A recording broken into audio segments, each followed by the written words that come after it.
déjà, la première chose, c'est d'être motivé, de vouloir le faire. En fait, on a beaucoup de monde qui en parle, mais qui n'est pas vraiment la motivation et puis l'envie en fait de se tenir droit. Et puis aussi d'éviter de se faire mal au dos. Donc c'est une vraie volonté à avoir.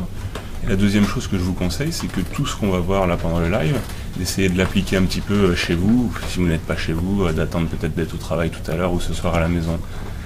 Alors du coup, le premier point, c'est de savoir en fait comment se tenir droit. Qu'est-ce que ça veut dire de se tenir droit? Donc on va le revoir juste après. Ensuite, on verra comment est-ce qu'on peut un peu adapter le poste de travail, ce qu'on peut régler, mais souvent aussi malheureusement ce qu'on peut pas régler. Et puis on finira peut-être, si on a le temps, par quelques conseils sur des petits exercices, des petits mouvements qu'on peut faire dans la journée pour justement soulager le dos et se détendre. Alors on va commencer. Surtout si vous avez des questions, n'hésitez pas. Voilà. On va commencer par voir comment se tenir droit. Alors se tenir droit, qu'est-ce que ça veut dire au final? Ça ne veut pas dire avoir le dos tout plat, en fait ça veut dire avoir respecté les courbures naturelles du corps. Donc le corps, naturellement, on est un peu cambré en bas, ce qu'on appelle la lordose. Ensuite, on est arrondi au niveau du dos, la syphose, et on est de nouveau cambré au niveau du cou. Donc quand on parle, en général pour se tenir droit, on parle surtout des lombaires, donc du bas du dos. Alors se tenir droit, en fait, ça veut dire éviter de se tasser. Et globalement, en fait, c'est réussir à garder une certaine distance entre là où on est assis, les fesses, les ischions, hein, c'est l'os qu'on a sous la fesse, et puis le haut du corps, donc le crâne. Tout simplement, on appelle ça l'auto-grandissement. Donc au final, si on est avachi un peu dans la journée, qu'on veut se tenir droit, on va penser à pousser les fesses vers le bas, et du coup, relever la tête, comme si du coup on était tracté. On va dire que si quelqu'un vous tire un petit peu vers le haut, faut pas non plus exagérer, faut pas vraiment commencer à surcambrer comme certains le font. Il faut que ce soit assez naturel et surtout ça ne doit pas être douloureux. Tout ce qu'on va voir ne doit pas provoquer de douleur. Et si vous avez vraiment des douleurs d'ailleurs chroniques, des douleurs persistantes, un peu embêtantes, il ne faut pas hésiter du coup à consulter en premier lieu votre médecin généraliste, hein, afin qu'il vous donne des conseils et vous oriente bien. Et dans tous les exos qu'on fait, ça ne doit pas provoquer de douleur et ça ne doit pas augmenter des douleurs existantes. Donc pour se tenir droit, en fait, on va le refaire une fois, tout simplement. On reste un peu avachi. On avance un petit peu du coup sur les ischions en bas des fesses et on pousse vers le haut. Ça ne doit pas non plus bloquer le souffle. Donc quand on se tient droit, on doit pouvoir bien respirer et du coup on doit aussi être assez relâché au final. On a l'impression que c'est un effort au début, sauf qu'il faut réussir à ce que ça devienne naturel. Vous allez peut-être avoir un petit peu de mal les premières fois, mais petit à petit vous allez aussi développer une certaine endurance dans tous les muscles profonds du dos et vous allez réussir à tenir la position droite plus longtemps. Donc une dernière fois. En étant un peu avachi au bureau, c'est-à-dire le classique c'est un peu comme ça. On va du coup se ravancer un petit peu. On va pousser les fesses vers le bas et la tête vers le haut. Maintenant on va voir un petit peu comment adapter le poste de travail. Alors c'est quelque chose qui est vraiment pas facile, déjà parce qu'on n'a pas tous le matériel nécessaire. Moi quand je travaille sur mon blog à la maison, j'ai une table qui permet du coup un réglage en hauteur. Ça me permet aussi de temps en temps de travailler debout. Et puis ensuite, je peux la descendre et puis même la régler à plusieurs hauteurs pour changer un peu, notamment si je sens des tensions à certains endroits. Ensuite, il y a le siège. Alors ça, le siège, en général, tout le monde quand même peut régler la hauteur. Un point là-dessus, faites attention, souvent on a un siège de bureau qu'on peut garder plusieurs années et on a tendance au final à pas utiliser les réglages. Donc essayez de voir quels sont les réglages disponibles dans votre siège. Il y en a quand même pas mal et on en a de plus en plus. Donc là, typiquement, il ne faut pas être trop bas. En général, on essaye de ne pas être bas. Parce que quelque chose qui est important, c'est l'angle des hanches. Vous voyez, ici en fait, par rapport à mon corps, mes hanches sont à peu près un peu moins de l'angle droit. Et du coup, nous, ce qu'on va essayer d'avoir, pour avoir une meilleure position du dos, ce sont les hanches un petit peu plus bas. C'est notamment pour ça qu'ils ont fait des fauteuils qui sont un petit peu évasés à l'avant, qu'il y a également des sièges en selle, donc vraiment comme une selle de cheval, un petit peu qui permet d'avoir les jambes plus basses, et également des sièges sous forme de ballon, qui ont d'autres fonctions aussi, qui travaillent plutôt l'aspect d'endurance musculaire, etc., mais qui permettent aussi d'avoir les cuisses un peu plus inclinées vers le bas. Donc déjà, il y a juste une personne qui parlait des abdos. Alors on va parler du mal de dos, on parlera des abdos une autre fois. Je suppose que les sièges ballons, ça aide aussi au niveau des abdos? Alors en fait, ça permet de tonifier tout ce qui permet de maintenir la colonne, donc c'est-à-dire les abdos et les dorsaux, surtout les muscles profonds. Mais effectivement, quand on a tendance à bien se tenir droit, on a tendance à tonifier le ventre, notamment les muscles transverses, qui sont les muscles profonds en fait des abdos. Et typiquement, on évite en gros de faire une boule au niveau du ventre, on va dire comme un petit peu les femmes après l'accouchement, et au contraire, on va essayer de tonifier pour bien se redresser. Alors pardon, j'ai coupé. Donc, sur le... Du coup, on va juste voir le fait, en fait de relever le siège, ce que ça apporte. Donc voilà, là on voit déjà qu'il se relève pas très haut, c'est la limite. Et du coup, si je mets mes jambes un petit peu sur les côtés, ça me permet vraiment d'avoir facilement une position droite au niveau des lombaires. Alors que on voit, si je redescends, automatiquement, vous voyez, je vais être plus plié, ou sinon il va vraiment falloir que je force. Et d'ailleurs, c'est le principe des chaises suédoises, je ne sais pas si vous connaissez, où on est du coup appuyé en fait sur les tibias et on a vraiment cette position.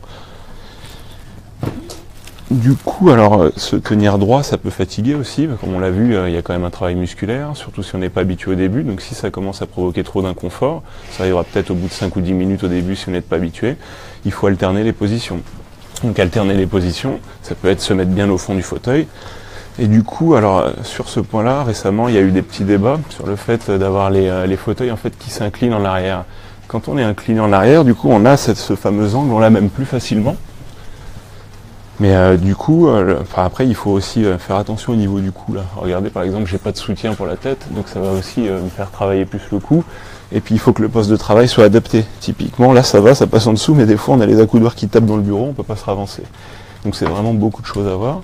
Le premier conseil, c'est d'alterner du coup une position où vous êtes bien au fond du fauteuil, et ensuite une position bien droite en avant de temps en temps. Sachant que du coup la hauteur du poste du travail va plutôt là sur le coup jouer pour le haut du dos et la partie cervicale. Donc le cou, où là l'idéal en fait c'est vraiment d'avoir les avant-bras posés et aussi un petit support sur le bord de la main au poignet. Et du coup d'éviter de forcer tout le temps, vous voyez, sur les trapèzes en haut, ou d'avoir les bras écartés si on est trop bas. Ensuite, un point important, c'est de faire des pauses, quelque chose qu'on fait pas. Au final, au boulot, on a tendance vraiment des fois à foncer tête baissée pendant 2-3 heures. Moi, ça m'arrive également. Et on a tendance du coup à retenir son souffle et à être contracté en permanence. Alors du coup, un conseil tout simple déjà, c'est quand vous êtes bien assis, essayez de bien penser à respirer.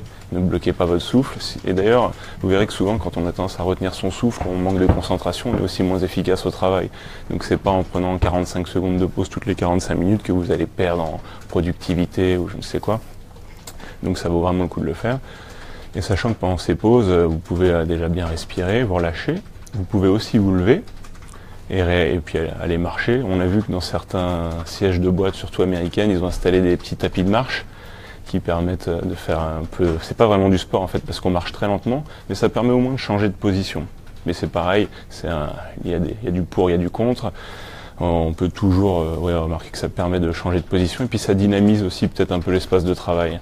Parce qu'on le verra, c'est assez dur en fait de vous appliquer ces choses, notamment les petits mouvements là, qui vont venir.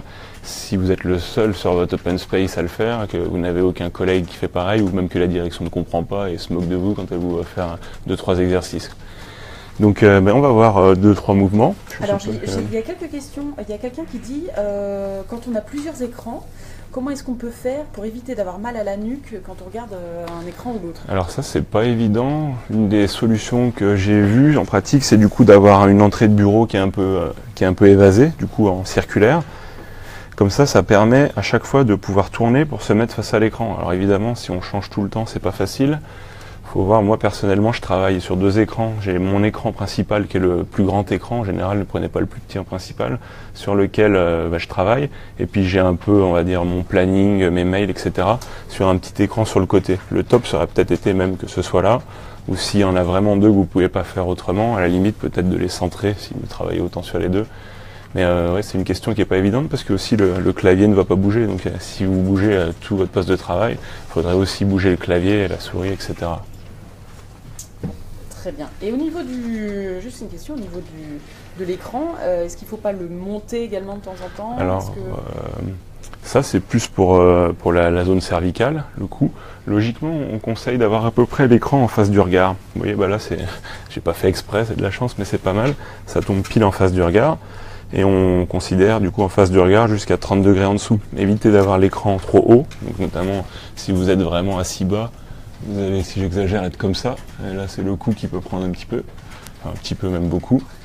Et puis l'écran trop bas c'est pareil, alors ça c'est très fréquent pour tous ceux qui travaillent sur un PC portable. Donc vous avez des supports qui sont faits exprès de PC portable, qui vous permettent de le relever justement pour l'avoir à hauteur. Et des fois, ils ont même un clavier intégré qui vient devant. Alors, le top, c'est d'avoir un support. Si vous en avez pas, vous mettez un bottin ou je sais pas. Moi, j'ai mis un range documents en fait qui est assez épais en dessous au bureau. Et du coup, après, le mieux, c'est quand même de prendre un clavier externe et une souris externe aussi. Très bien. Alors, pardon, il y a une question. Oui, voilà. Est-ce que vous pouvez nous montrer une position saine, pas fatigante, puisqu'on passe 8 heures au bureau? Mais alors justement, en fait, Il faut les alterner. La position saine peut être fatigante, surtout si on n'est pas habitué, si on n'est pas entraîné, parce qu'on va forcément retravailler tout le corps, et c'est pour ça aussi qu'il ne faut pas y aller trop fort et trop longtemps au début, il faut laisser le temps à son corps de s'adapter. Donc si vous essayez dès le début de tenir 8 heures de rang en étant vraiment bien droit au bureau, vous allez forcément avoir des fatigues, même peut-être des douleurs lombaires d'ailleurs. Donc ce que je vous conseille au début, c'est d'essayer déjà 5 minutes, ensuite vous alternez au fond du fauteuil, peut-être 5-10 minutes, vous revenez, vous essayez de refaire 5 minutes, et peut-être que le lendemain, vous allez réussir à tenir un peu plus longtemps. Et ce qui est important, c'est de voir si au bout d'un mois, enfin d'une certaine période quand même, ça s'est amélioré.